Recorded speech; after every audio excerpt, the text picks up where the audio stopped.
जब हम बात कर रहे हैं डिस्काउंट की, we have two type of discount, trade discount and cash discount.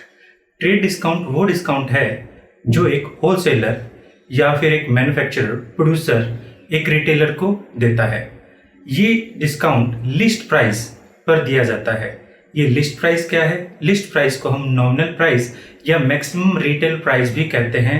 Eight fix % पर ये दिया जाता है, जिससे रिटेलर जो है वो बल्क परचेज करने से बाद में MRP पर प्रोडक्ट सेल करने पर ज़्यादा से ज़्यादा प्रॉफिट कमा पाए। क्योंकि इस तरह का डिस्काउंट परचेज पर दिया जाता है, पेमेंट पर नहीं, तो ये रिकॉर्ड नहीं होता। हमारे बुक ऑफ अकाउंट में इसे रिकॉर्ड नहीं करते, बिकॉज ये डिस्काउंट क्रेडिट परचेज करने पर या कैश परचेज करने पर दोनों ही सिचुएशन में दिया जाता है। इस वजह से हम बुक ऑफ अकाउंट में इस टाइप के डिस्काउंट को रिकॉर्ड नहीं करते। Let have example. मान लीजिए आप 1 लाख रुपीस का प्रोडक्ट से परचेज करते हैं और जिसका 20% डिस्काउंट पर आप परचेज कर रहे हैं, तो जो आप जर्नल एंट्री पास करेंगे वो यहाँ पर 1 लाख रुपीस से नहीं होगी, 80,000 रुपीज से होगी। रीजन क्या है? क्योंकि इसमें से 1 लाख रुपीज में से जब आप 20% डिस्काउंट लेस करेंगे तो उस पर 80,000 रुपीज बच जाता है। उस 80,000 रुपीज से ही हम परचेज की एंट्री करेंगे। मान लीजिए आप यहाँ कैश में पेमेंट कर रहे हैं या फिर आप क्रेडिट भी कर रहे हैं, दोनों ही सिचुएशन में जो जर्नल एंट्री पास की जाएगी वो 80,000 से की जाएगी, जैसे purchase account debit to cash. अब हम बात करते हैं कैश डिस्काउंट की। कैश डिस्काउंट एक रिटेलर देता है हमारे कस्टमर को। इस तरह का डिस्काउंट कैश पेमेंट को प्रमोट करने के लिए दिया जाता है। अगर कस्टमर को कुछ डिस्काउंट मिले कैश पेमेंट करने के लिए, तो वो कुछ जल्दी पेमेंट करना चाहेगा। ये डिस्काउंट कैश पेमेंट करने पर या किसी फिक्स टाइम पीरियड के लिए दिया जाता है। मान लीजिए 15 दिन के अंदर अंदर पैसे पे करने पर, 10 दिन में या 1 महीने में अगर आप जल्दी से जल्दी पेमेंट करेंगे तो आपको ये डिस्काउंट मिलेगा, अदरवाइज ये डिस्काउंट नहीं मिलेगा। मीन्स कैश डिस्काउंट कैश को प्रमोट करने के लिए, कैश पेमेंट को प्रमोट करने के लिए ही पे किया जाता है। क्योंकि ये पेमेंट के बेसिस पर दिया जा रहा है, इस वजह से ये डिस्काउंट हम बुक ऑफ अकाउंट में रिकॉर्ड भी करते हैं। Let have example. मान लीजिए आप सेल कर रहे हैं 1 लाख रुपीस का प्रोडक्ट और आप उस पर डिस्काउंट दे रहे हैं 10%। 1 लाख रुपीस का 10% 10,000 हो जाता है। अगर क्योंकि ये कैश डिस्काउंट दे रहे हैं, क्योंकि कैश डिस्काउंट मीन्स आप कैश को प्रमोट कर रहे हैं कि कस्टमर हमारा कैश जल्दी पे करेगा, इसलिए आप 1 लाख रुपीस का यहाँ लॉस भी सहन कर रहे हैं। तो इन दिस पर्टिकुलर केस आप क्या करेंगे? क्योंकि 10,000 आपका लॉस है या फिर एक्सपेंसेस मान लीजिए, तो क्योंकि आप यहाँ पर जो कैश आएगा आपके पास 90,000 रुपीज आएगा और आपका 10,000 का लॉस है, तो आप डेबिट करेंगे कैश को 90,000 रुपीज से और 10,000 को आप डेबिट करेंगे एज ए डिस्काउंट अलाउड। आपने, क्योंकि डिस्काउंट अलाउड आपके लिए खर्चा है, और आप क्रेडिट करेंगे सेल को 1 लाख रुपीज से। यहाँ पर आपकी सेल 1 लाख रुपीज ही रहेगी, हमारे ट्रेड डिस्काउंट की तरह नहीं, क्योंकि ट्रेड डिस्काउंट के केस में हम यहाँ रिकॉर्ड नहीं करते थे ट्रेड डिस्काउंट को, बट कैश डिस्काउंट को बुक ऑफ अकाउंट में हम रिकॉर्ड करते हैं। अब हम करते हैं डिफरेंसेस के बारे में। ट्रेड डिस्काउंट में और कैश डिस्काउंट में क्या क्या डिफरेंसेस है। सबसे पहले बात करते हैं मीनिंग की। जो ट्रेड डिस्काउंट है वो अलो किया जाता है होलसेलर और मैन्युफैक्चरर द्वारा हमारे रिटेलर को। दूसरा, जो कैश डिस्काउंट है वो अलो किया जाता है हमारे होलसेलर द्वारा, रिटेलर द्वारा कस्टमर को। व्हेन अलाउ, कब हम अलाउ करते हैं? हमारा जो ट्रेड डिस्काउंट है स्पेसिफिक क्वांटिटी पर ये दिया जाता है on MRP price, list price. और जो हमारा कैश डिस्काउंट है वो कैश को प्रमोट करने पर जल्दी से जल्दी पेमेंट, यानी पर्टिकुलर पेमेंट टाइम पीरियड के लिए ये पे किया जाता है। हमारा जो ट्रेड डिस्काउंट है वो बुक ऑफ अकाउंट में रिकॉर्ड नहीं किया जाता, cash discount book of account में रिकॉर्ड किया जाता है। अब ये जो डिफरेंसेस हैं हमारे, अब हम करते हैं एक क्वेश्चन और इसको समझते हैं किस तरह से रिकॉर्ड किया जाता है। हमारे सामने ये क्वेश्चन है, इसमें कुछ साल जो दिया गया है वो 2018, ट्रांजैक्शन एंड अमाउंट दिया गया है। तो हम सबसे पहली जो ट्रांजैक्शन है उसको रीड करते हैं जो जून 1 को दिया गया है। देखिए, paid cash to Mahesh 9,500 and discount received from him 400 rupees. In this particular case यहाँ हमने पेड किया है कैश टू महेश, महेश को हमने 9,400 रुपीज पेड किया है और उससे डिस्काउंट रिसीव किया है 400 रुपीज। मीन्स हमें उसको पे एक्चुअल में कितना करना था, हमें उसको एक्चुअल में पे करना था 10,000 रुपीज। तो हम क्या जनरल एंट्री करेंगे, तो जनरल एंट्री देखिए हमारे पास क्या रहेगी, जनरल एंट्री रहेगी, हम डेट पहले पास कर देते हैं क्योंकि हमें यहाँ पर कैश जो है पेड किया है, महेश को पेड किया है। महेश जो है सबसे पहले डेबिट होगा क्योंकि डेबिट द रिसीवर, महेश को हम डेबिट करते हैं 10,000 रुपीज से। एक्चुअल में उसे 10,000 रिसीव तो नहीं हुआ, हम डिस्काउंट अलाउड किया है, हमारे पास से 10,000 चले गए उसके लिए। तो हम टू कैश करेंगे क्योंकि 9,600 रुपीज, यहाँ सॉरी ये 9,600 आएगा, ऊपर क्वेश्चन में 9,600 होना चाहिए था। और हमें यहाँ पर जो डिस्काउंट है रिसीव हुआ है क्योंकि हमारी इनकम रहेगी 400 रुपीज। तो हम कर देते हैं being cash paid to Mahesh and discount. अब हम हमारी सेकंड ट्रांजैक्शन की तरफ चलते हैं। देखिए सेकंड ट्रांजैक्शन क्या है, receive cash from Arun and discount allowed to him.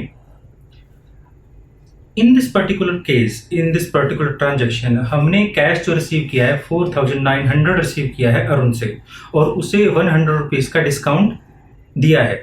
जो हम डिस्काउंट दे रहे हैं वो हमारे लिए खर्चा है और सभी खर्चों की तरह इस खर्चे को भी हम डेबिट करेंगे क्योंकि हमारे पास कैश आ रहा है डिस्काउंट। तो हम क्या करेंगे, यहाँ पर कैश को हम डेबिट करेंगे 4,900 रुपीज से और अरुण को हम यहाँ क्या करें, क्रेडिट करेंगे 5,000 रुपीज से। तो देखिए क्या ट्रांजैक्शन रहेगी, क्या जनरल एंट्री रहेगी। जून 4 को cash account debit 4,900, discount allowed account debit 100 और अरुण टू अरुण 5,000। अब हमारी नेक्स्ट ट्रांजैक्शन की तरफ जाते हैं और इसके लिए पहले हम नरेशन भी दे देते हैं, being cash receive from Arun and discount allowed. अब हम नेक्स्ट ट्रांजैक्शन की तरफ जाते हैं जो कि 4 जून को हुई है, 10 जून को हुई है। देखिए, sold goods to Harish. This is very easy type of transaction. हमने गुड्स सोल्ड किया है हरीश को, तो हमारे पास हरीश रिसीवर है और हम सेल कर रहे हैं, तो हरीश डेबिट टू हम कर देंगे सेल। तो देखिए क्या जनरल एंट्री रहती है, Harish debit to 30,000 to sales हम कर देंगे 30,000 being goods sold to Harish. अब हमारी नेक्स्ट जो ट्रांजैक्शन है उसमें हरीश रिटर्न, यानी जून 12 को हरीश रिटर्न गुड्स 2,000 रुपीज। अब हरीश जो है वो माल रिटर्न कर रहा है, हमारा सेल किया गया माल वापस आ जाता है, हम इसको लॉस के तरीके से ट्रीट कर सकते हैं।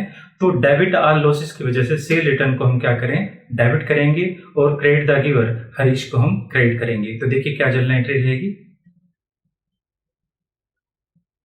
Sales return account debit 2,000 and to sales हम कर देते हैं 2,000। यहाँ सेल की बजाय हरीश आना चाहिए था, गलती से हो गया है, आप इसको सेल की बजाय हरीश कर लें। तो अब हम चलते हैं हमारी नेक्स्ट ट्रांजैक्शन की तरफ। नेक्स्ट ट्रांजैक्शन में करता है, इससे पहले नरेशन डाल देते हैं, being goods return to Harish. अब देखिए हमारी नेक्स्ट ट्रांजैक्शन क्या है, कहता है receive cash from Harish 27,500 in full settlement of his account. In this particular case, इस केस में हरीश से हमने माल सेल किया था 30,000 रुपीज का, उसने 2,000 रुपीज का माल रिटर्न कर दिया है और अब वो हमें यानी मीन्स हमें 28,000 हमें उससे लेना है। बट वो एंड में फुल सेटलमेंट में कहता है कि हम 27,500 वो पे करता है और अपने आप से 500 रुपीज का डिस्काउंट डिमांड कर लेता है। तो हम यहाँ रिसीव कर रहे हैं कैश, तो कैश अकाउंट डेबिट करेंगे 27,500 से, हमने यहाँ डिस्काउंट पे किया है उसको दे रहे हैं 500 रुपीज का, तो हम डिस्काउंट को भी डेबिट करेंगे और हरीश क्योंकि गिवर है उसको हम क्रेडिट कर देंगे 28,000 रुपीज से। तो देखिए क्या जनरल एंट्री होती है हमारी, जून 14 को cash account debit 27,500, discount allowed account debit 500 और हरीश 28,000। तो हम कहते हैं being cash received from Harish and discount allowed to him. अब देखिए हम नेक्स्ट ट्रांजैक्शन की तरफ जाते हैं। जून 20 को हमारे पास क्या होता है?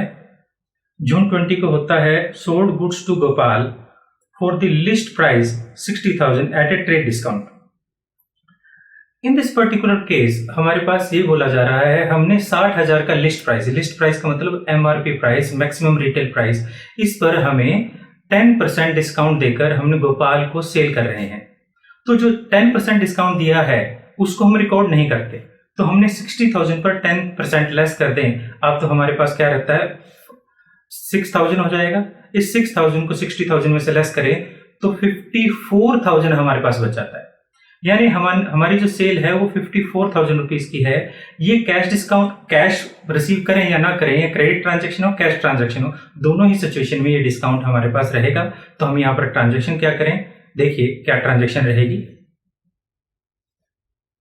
जून 20 को गोपाल डेबिट 54,000 से to sales 54,000 being goods of list price 60,000 sold at 10% discount. अब हम हमारी इस वीडियो की लास्ट ट्रांजैक्शन करने जा रहे हैं। आई होप आपको ये समझ आया होगा। अगर आपको कोई भी प्रॉब्लम है हमारी टॉपिक से रिलेटेड तो आप कमेंट बॉक्स में लिख सकते हैं। तो देखिए हमारी लास्ट ट्रांजैक्शन क्या रहेगी। लास्ट ट्रांजैक्शन देखिए पहले, कहता है purchase goods from Ravi of a list price 20,000 at 15% discount. हमने यहाँ 15% डिस्काउंट जो है वो लिया है, जो 20,000 हमारा लिस्ट प्राइस है। इन दिस पर्टिकुलर केस 15% जो डिस्काउंट है हमारा 20,000 पर 3,000 रहता है। हमने यहाँ पर जो माल है वो परचेज किया है, क्योंकि डिस्काउंट जो है ट्रेड डिस्काउंट है, हम इसे रिकॉर्ड नहीं करेंगे। जो परचेज हमारा माल कितना रहेगा 17,000 का यहाँ रिकॉर्ड किया जाएगा। तो हम परचेज को डेबिट कर लेते हैं 17,000 रुपीज से और क्रेडिट करते हैं जिससे हमने माल परचेज किया है, जिसका नाम है रवि। तो रवि को हम यहाँ क्रेडिट करेंगे कितने से 17,000 रुपीज से। तो देखिए हमारे पास क्या जनरल एंट्री रहती है। जून 23 को purchase account debit 17,000 to Ravi 17,000 being goods of the list price 20,000 purchased at 15% discount. ये आज का जो टॉपिक खत्म होता है, ये था trade discount and cash discount.